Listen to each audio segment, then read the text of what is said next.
Hey, hey, hey. How's it going? How's it going? How's it going?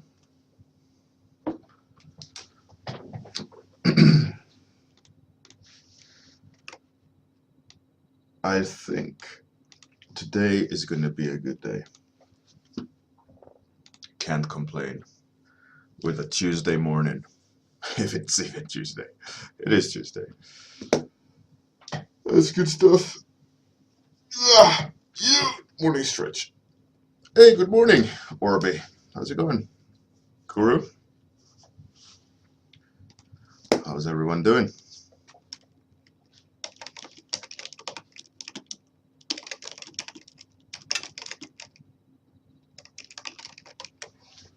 So I think today, um, what we could do, I'll do it soon, um, announce, um, is genre topic. So you guys suggest a genre,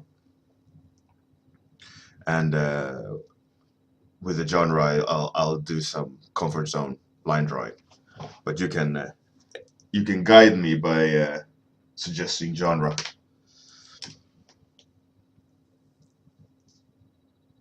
Hey, passenger. Good morning. Rogue 30 Pole account. Thanks for the host. Lou Rib. Good morning. Good morning. Good morning. Oh, Kuro, that's ace. Glad that you put the effort in. Sayart. Good morning. So how about we throw some topics, genres, and I will do something on the genre. Hey, Master777 thanks for the auto host. Hey, Pie Master, you're back. All right, so like I said, let's do genre topic. So anyone who has an idea for a genre, throw it out, and I'll do some comfort zone drawing out of the genre. You know, if it's horror or sci-fi or fantasy, whatever floats your boat. Post-apocalyptic sci-fi. That's pretty cool. Colorful, happy. Ah. Captain Jetlag, you made it. Medieval fantasy. That's pretty cool. Well, that's cool, Pie Master. Thanks. It's appreciated, and I like the effort. Fantastic factorial. Fantastic factorial. What does that mean? Factorial is as in like book magazine illustration. The idea of genre like sci-fi or fantasy or horror or steampunk or diesel punk, you know. Hey, Zalin. Anyways, I think we got enough topics. Let's roll the dice and see. Which one will it be? Number one. That's fantastic. Post-apocalyptic sci-fi.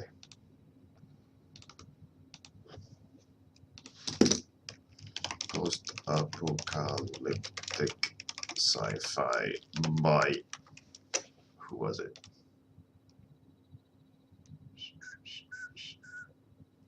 Lou Rib. Again, Lou Rib. Lou Rib is on a roll.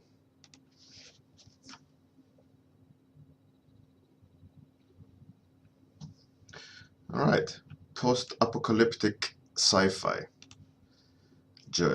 Comfort zone line art. Where did that thing go? Oh, there it is.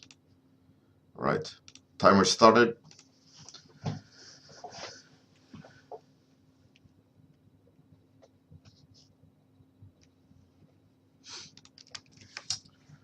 All right. Post-apocalyptic sci-fi. Okay. Let's see if I'll manage to draw it. What's in the head here? I saw quite a fantastical post-apocalyptic sci-fi image in my head. Like a man in a trench coat. Oh, I know. Extremely original. Like with a gas mask. But the gas mask, not the gas mask, but the rest of his body is quite augmented.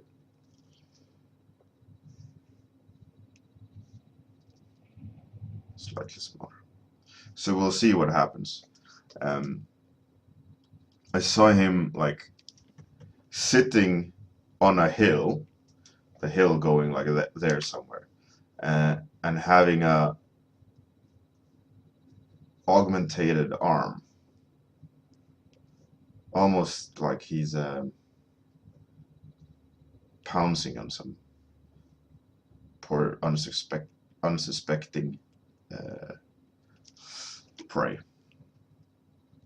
But it's some strange kind of mechanical arm. Um, that's not really robotic, but obviously robotic, but not what you would assume a robot arm would be like. That's how I saw it in my mind. Like some sort of very airy. Hey, Teenage Lava, thanks for the auto host.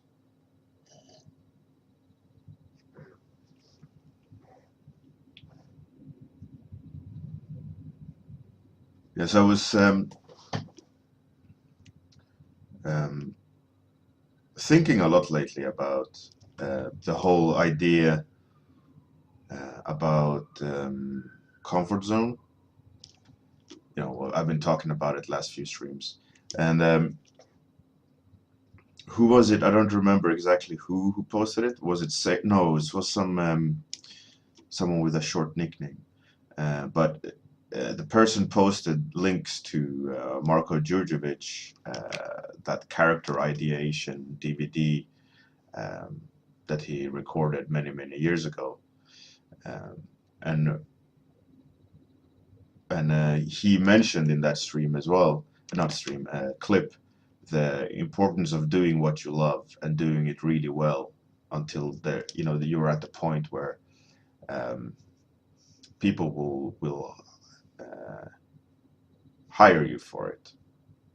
I'm paraphrasing, but I think it's extremely true. I mean, I think that is the essence of a good artist, and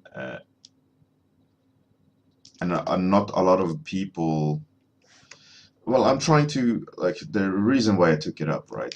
I came up, an idea came to my mind about why isn't the industry full of unique artists, right? There's something there that is keeping each and every single artist um, from becoming unique, right? There's a lot of in the middle of the road artists that no one cares about. You know, why aren't they unique snowflakes? I mean, that sounds derogatory. I didn't mean it like that. But you know, why isn't there more unique, cool artists, right? It's a bit, it's a strange one, isn't it? Not everyone has that insight, maybe. Maybe not everyone have the ability or the opportunity. I don't know. I don't know what it is. What do you guys think? You know, why isn't there enough? Like, why isn't every artist unique? I mean, you could argue that they are. Definitely, you could argue that every artist is unique, but there's so much just meh art out there. Everyone just trying to do like up each other on the exact same drawing, um, or topic in that sense. You know, it's like, hey, look at my angry guy or angry half naked woman with extremely large breasts. It's an interesting thing, you know, like why isn't there? I mean, mean, I guess you could say the same thing about dancers and so on. You know, not every person is the best dancer out there or the most creative dancer. Maybe that's a good thing as well. You know, maybe there need to be contrast. Um, I don't know. I don't know. It feels weird. It feels like there should be some answer to that that I don't have. You know, I don't know. I was very I like the idea of thinking about it. Like, why is there so many in the middle of the road artists out there? And why aren't all unique and chasing their own dreams? And why is it so such an obvious thing to talk about that not everyone is doing? I mean, it could all be due to like beginning. Obviously, there's beginners. People are beginners, and they don't know the rules, etc. You know, and but also seeing it as there are rules to it kind of sets the starting point up a bit odd as well.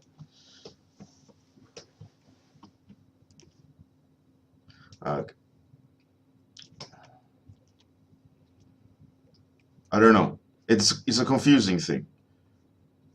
And is uniqueness and creativity only available to an artist when they don't need to think about technique? Or is that the simplest direction to go? You know, or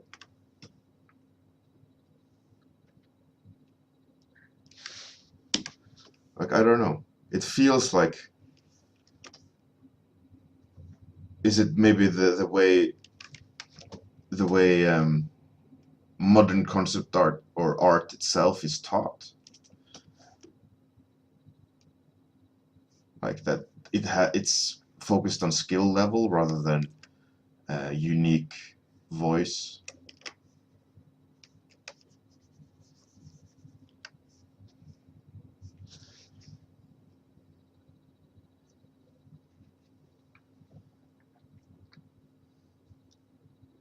That could be very true, Captain Jetlag. I mean, the whole idea about perfecting and the 10,000 hour grind and so on is very. I mean, it's something people at the beginning of the industry, you know, many 10 years ago, kind of started figuring out like, hey, if I grind, I'll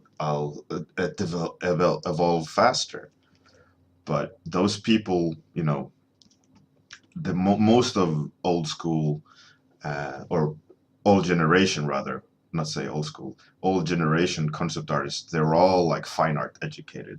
While a lot of new people nowadays, they don't necessarily are fine art educated. They just go straight to concept art school, you know, or Gumroad, um,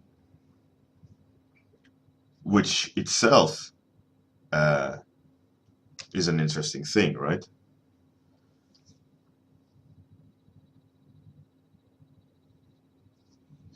Kuro, yeah, about the standard. Yeah, it could be very true. I mean, it could be. It's a very superficial thing to see, and I guess it's a easy way to measure, right?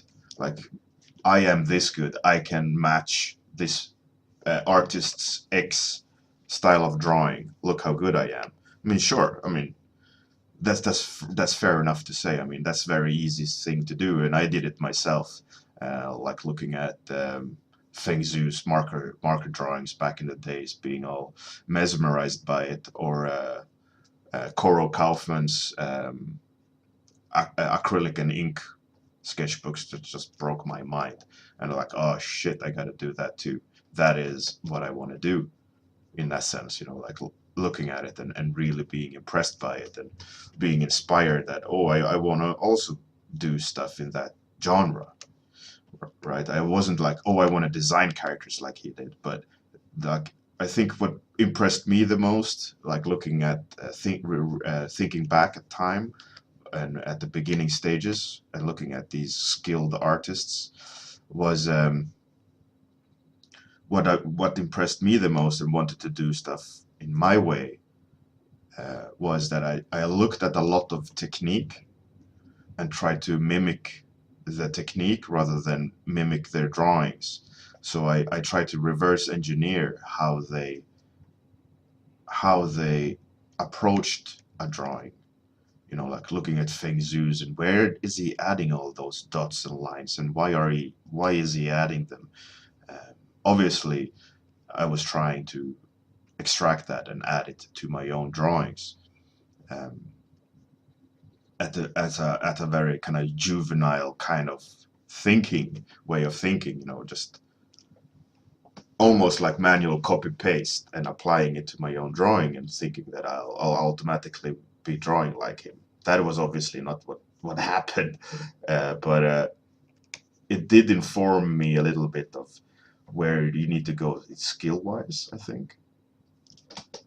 Just kind of jumping into the deep waters and trying to figure out like how to do it. Well, nowadays the technique feels like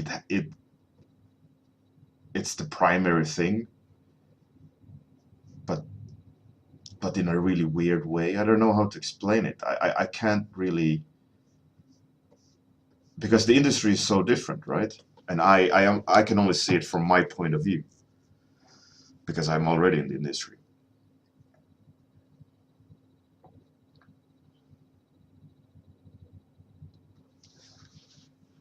I'm gonna look at that picture, Captain Jetlag, against my own better judgment. That's a good one.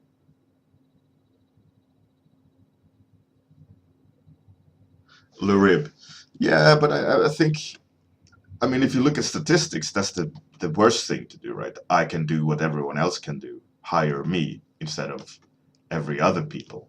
You know, if you look at it that way, it doesn't make a lot of sense, right?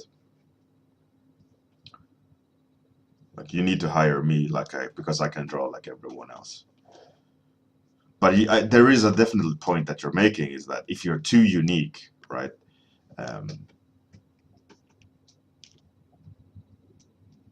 You run the chance of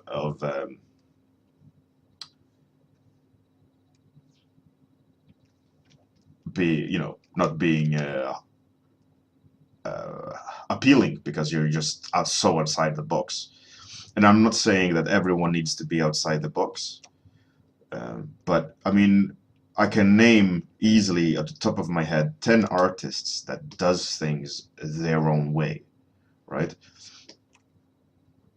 And they somehow, they have made that possible, right? By sticking to their guns, enjoying their own world and their own style. And I love those artists that do that because they stand out. They have their own voice, right? And they become a household name. They become like, oh, what car are you driving? Oh, I like safe cars, so I'm driving a Volvo, right? But there's many safe cars out there, but you associate something just because they have stuck to their guns, right? They haven't changed. They're evolving the same core principle, and I think that is with artists like, let's say, Marko Djurdjevic. He designs stuff and he draws stuff the way he loves to draw stuff, right? And people hire him for it, and he's just loved the way he's been drawing forever, and he sticks to it. And I think a lot of people should just start doing stuff they love, uh, and try to apply technique and improve technique, obviously, evolve technique, but being too safe, I think, is bad. Well, like, I did my steampunk Star Wars, right? I did my own take on something and redesigned everything completely.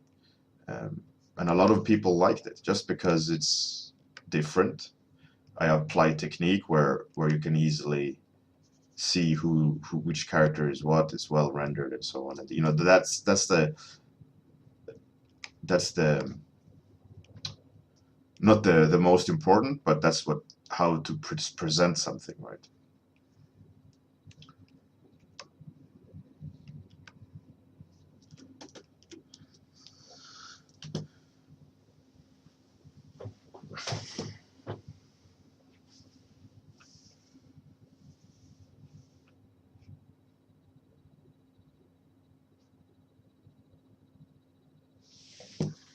Captain Jetlag. Yeah, I think that is most definitely. I think there is a culture of not um, be brave enough to stand out, right? Like you have to conform to the norm in any situation, be it social or career-wise and so on. And looking at people that don't do that, that stick to their own ways, there's always a risk of ignorance. Like, no, I do it my way or nothing at all, and they just kind of burn a lot of bridges that way, and that might. I've been drawing wrong here. That might not be the best ways to do things. I mean, just because you think you're unique, that can also, work against you, for sure. Um, but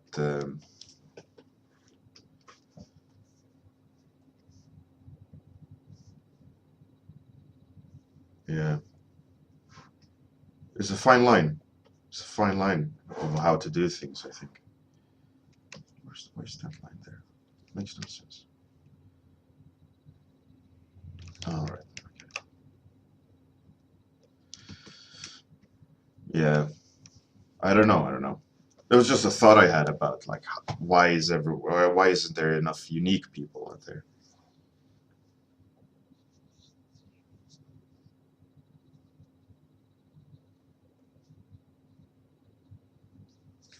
There, Bard.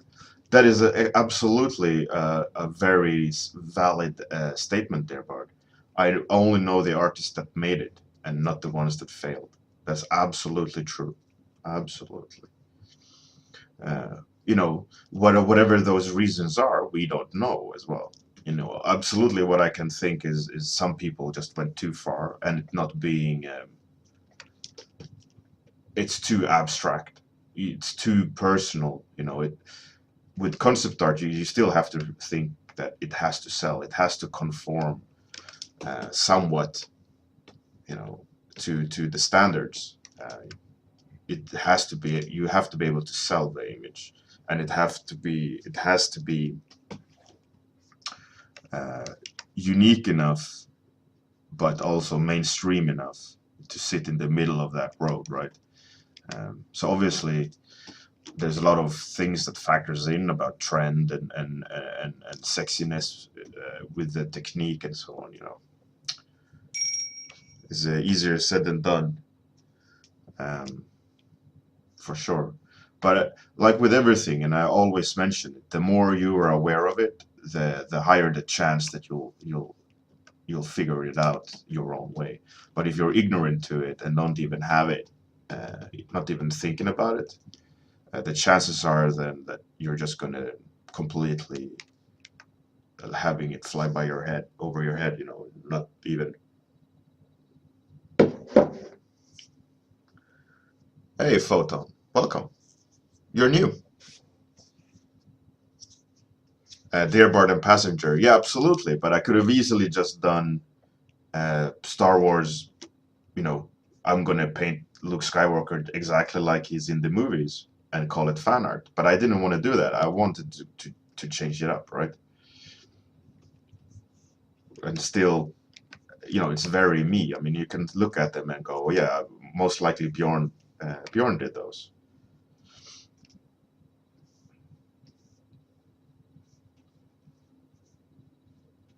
I mean, it's not like completely out there, very strange thing. It's a balancing act of uniqueness and norm. That's my point. I think that because we are also we have to be able to be marketed. It has to look good at the same time as not look like everything else. And those artists that are able to hit that they are the ones who get a lot of work. Like I am myself in a way. I have my own decisions of how to do things. Yet it is, what's it called? Applicable. right? Applicable means like you can apply it and use it, right?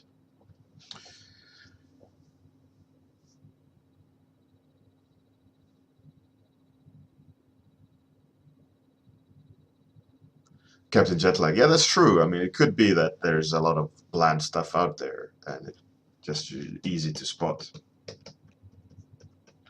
That could definitely be one of the reasons why we see so much of that.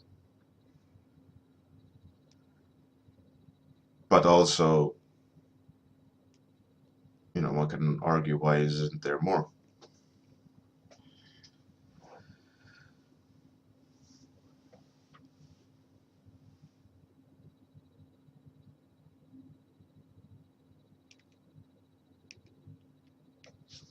Amir, yeah, definitely. I mean, indie scene is a good uh, measuring tool of what works and what doesn't work. I mean, everyone has loved pixel art since the 80s, right? And it wasn't so interesting for the longest time, and now, well, for now, all of a sudden it became very popular for a while. Kind of ballooned up, which is, I think any style works as long as it's done well enough and unique enough.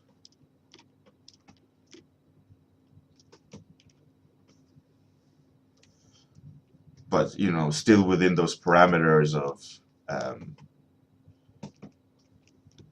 being sellable, or being able to market the style, so it can be applied to as many people as possible, but still stand in its own space, and it's very hard to do, and not everyone is able to do it. I guess that's why also there's that not that many unique people out there, is that it's not an easy thing to do. It takes a lot of practice and a lot of knowledge and a lot of time to do your own stuff at a level which is which is attractive, as a product to be sold, and not just your personal view or so on. It's sellable for most people, that they'll look at it, they get it, and still remember you for it. Well, it's tricky.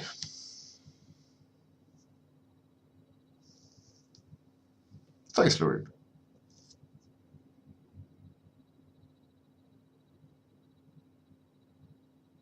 Sofa Strangler, yeah, definitely. I mean, that is also very true. I mean, what I think is boring art doesn't, it's not the same as what you think is what you think is boring art. And, I think that's fine as well. And I think that's also the beauty of art, but also, was it not industrial art? That's wrong.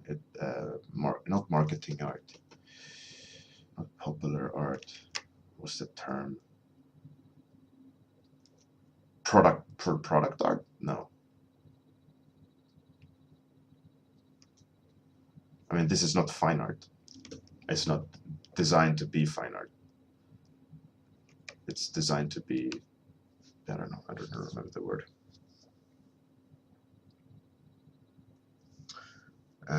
Looking good.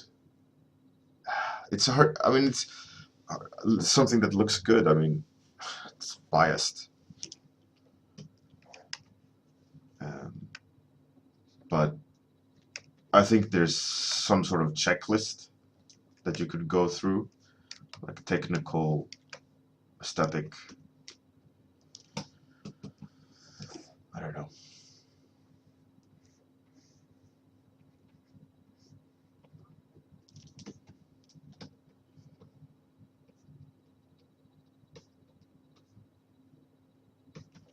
I wanna change this up a bit.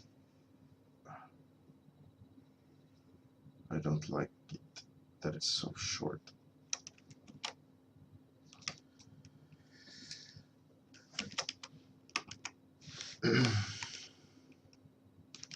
Let's make it longer.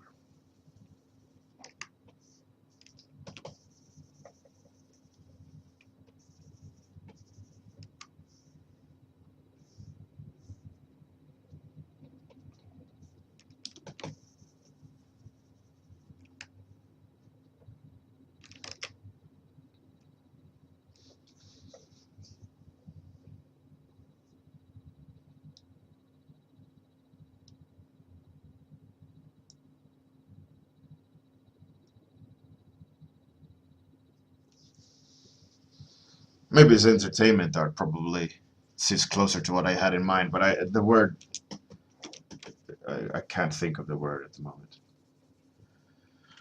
But like, yeah, exactly, Captain Jetlag, cliches in a way, for sure. But I mean, cliches is a kind of blanket statement over something. I think that requires a little bit more definition. Um, for me, cliche means something that is taken like assumed, like it's not, you're not surprised by it. And I don't think that is the thing you need to do. I think it needs to be something more than a cliche to stand out. I think that's what the unique styles end up being, is that they take something you would assume is like a cliche, but it brings a twist to it that you go, oh, that's a cool twist to it. You would assume something, and I mean, like movies, etc. A horror movie that stands out is a movie that uses the cliche of what you assume will happen and twists it in a way where you're caught by surprise. Production art, maybe. Lurid. Yeah, I don't know.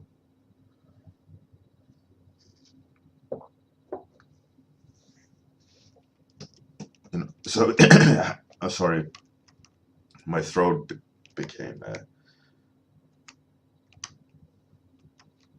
I tried to drink some, but the coffee is out. So I'm hoping the coughing is finished.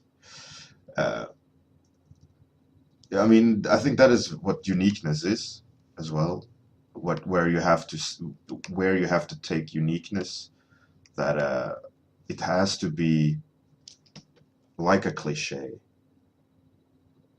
So I think you're right in a way, but it can't be a cliche because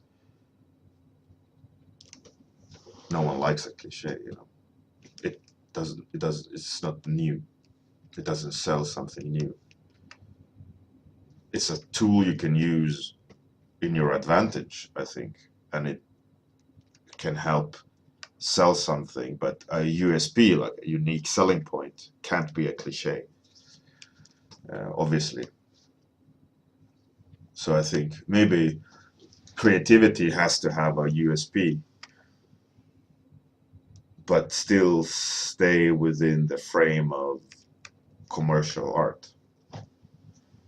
Is it commercial art? I think it's commercial art. That's probably the word I was looking for. Fine art and commercial art. Yes, there we go. Commercial art. Thank you, Sofa Strangler. All right. Hey, a follower. It worked. Noise was made. Thanks, Alizard, for the follow. Oh, yeah. All right. So here's my warm-up. Thanks for the topic, Lurib. Post-apocalyptic sci-fi. Thanks for all the comments on the topic today. I think it was a fun thing to talk about, and I liked what you guys were saying.